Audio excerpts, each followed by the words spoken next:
Halo sahabat tonton, siapa nih yang penasaran dengan kelanjutan cerita dari drama Miss Incognito? Yuk kita mulai jalur cerita kelanjutan episode 2 ya.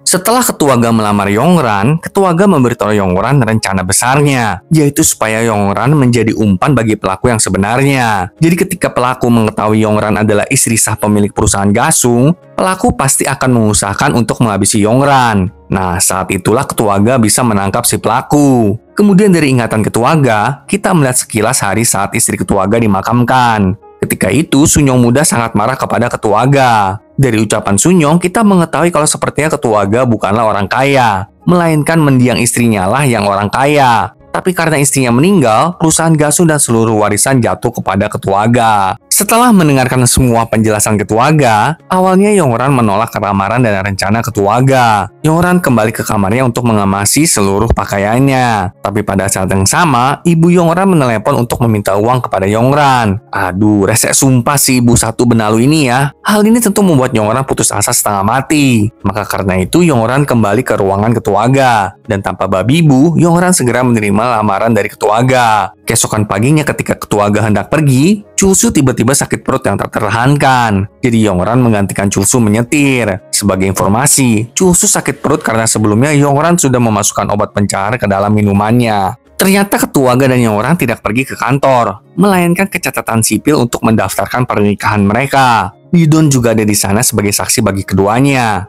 Setelah urusan catatan sipil selesai, Lidon menjelaskan kepada Yongran tentang kontrak nikahnya dengan Ketuaga. Kontrak itu akan berlaku setelah Ketuaga meninggoy. Lidon memberitahu Yongran, setelah 3 bulan dari kematian Ketuaga, Gasung Group akan mengadakan pemilihan ketua baru. Pada saat itulah Yongran akan menggunakan hak suaranya untuk mencegah Sunwoo ataupun Sunyong menjadi ketua Gasung yang baru. Ketika Yongran berhasil mencegah Sunwoo dan Sunyong menduduki posisi ketua, maka barulah Yongran menerima semua warisan Ketuaga. Gak hanya itu, Yongran sendiri yang harus menghabisi Ketuaga. Lalu proses saat Yongran menghabisi Ketuaga harus direkam. Sebagai jaminan bagi Lidon lah gitu. Jadi misalnya Yongran gak berhasil mencegah Sunwoo dan Sunyong menduduki posisi ketua, maka Lidon akan melaporkan Yongran ke polisi dengan rekaman tersebut. Namun karena Yongran sudah kepepet masalah utang menumpuk, jadi mau gak mau dia tanda tangan aja deh itu kontrak. Keesokan harinya, Lidon kembali memberitahu Yongran langkah selanjutnya, yaitu mengirim Yongran selama 3 bulan ke daerah terpencil bernama Muchang. Ketuaga juga menasihati Yongran agar menuruti rencana ini. Lidon kemudian memberikan identitas baru kepada Yongran. Jadi di Muchang, Yongran harus hidup sebagai Bu Semi, yang adalah seorang guru TK. Tanpa banyak bertanya, Yongran setuju aja deh pokoknya. Untuk terakhir kalinya, Lidon memperingatkan Yongran agar menjaga dirinya sendiri. Intinya, Yongran kagak boleh mati sampai dia berhasil menyelesaikan misinya. Setelah itu, Yongran kembali ke kamarnya. Dia mendapati Hyeji sedang memakan stroberi. Saat melihat Yongran, Hyeji menawarinya stroberi. Namun pada waktu yang sama, Yongran mendapatkan telepon dari Ketuaga yang membuat Yongran berlari sekuat tenaga untuk menemui Ketuaga. Ternyata Ketuaga sudah terjatuh di lantai. Lalu dengan segera, Yongran membawa Ketuaga ke rumah sakit. Di rumah sakit, dokter memberitahu Ketuaga kalau tumor di dalam tubuh Ketuaga sudah semakin membesar dan Ketuaga harus mempersiapkan diri. Yongran yang mendengar diagnosa dokter tentu sangat gelisah. Di tempat lain, Sunyong mendapatkan telepon dari Suster Kim yang melaporkan kepada Sunyong tentang kondisi Ketuaga. Buset dah, ini mata-mata Sunyong ada di mana-mana ya. Udah kayak CIA aja. Setelah mendapatkan kabar tersebut, Sunyong segera menelepon seorang reporter agar si reporter menuliskan artikel tentang kondisi penyakit Ketuaga. Ini semua Sunyong lakukan agar dia bisa merebut kembali warisan mendiang ibunya. Tentu saja, Sunwoo juga bekerja sama dengan Sunyong. Intinya kedua saudara ini pengen mengambil kembali apa yang menjadi hak mereka. Keesokan paginya, Ketuaga bersiap untuk pulang ke rumah. Sebelum itu, Ketuaga meminta agar malam ini juga Yongran melakukan eutanasia kepada Ketuaga. Malam harinya, Yongran kembali menemui Ketuaga di ruangannya. Ketuaga lalu meminta agar Yongran meminta pelayan Choi menyiapkan semangkuk ramyun baginya.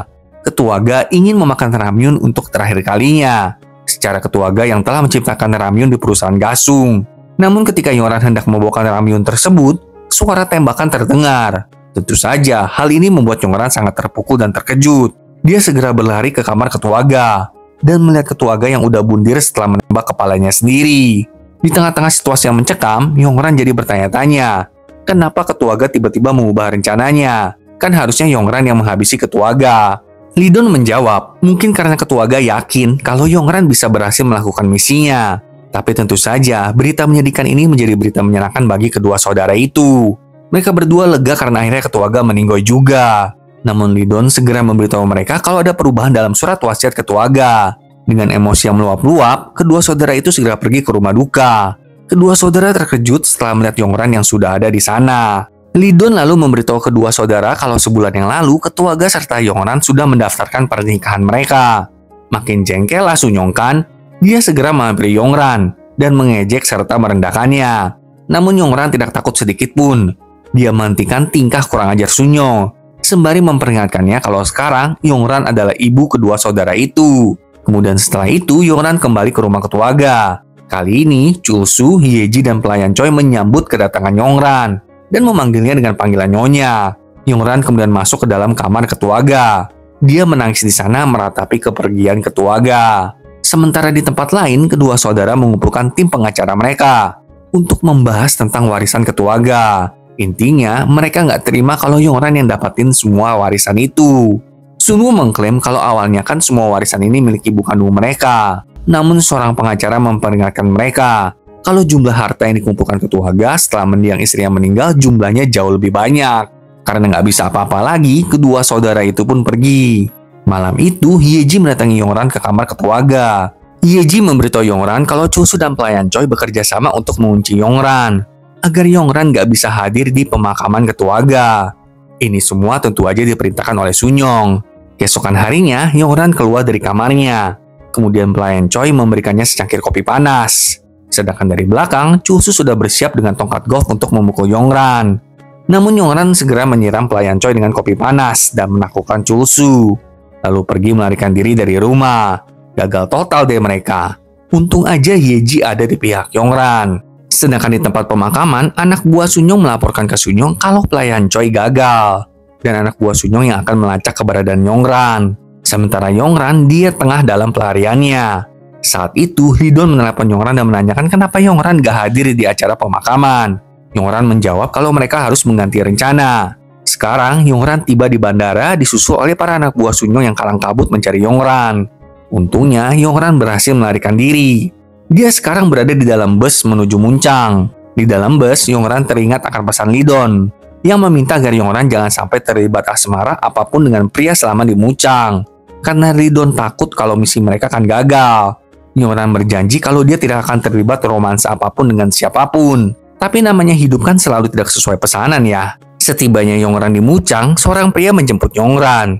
Pria itu adalah Dongmin. Dia menanyakan apakah wanita di depannya adalah Bu Semi.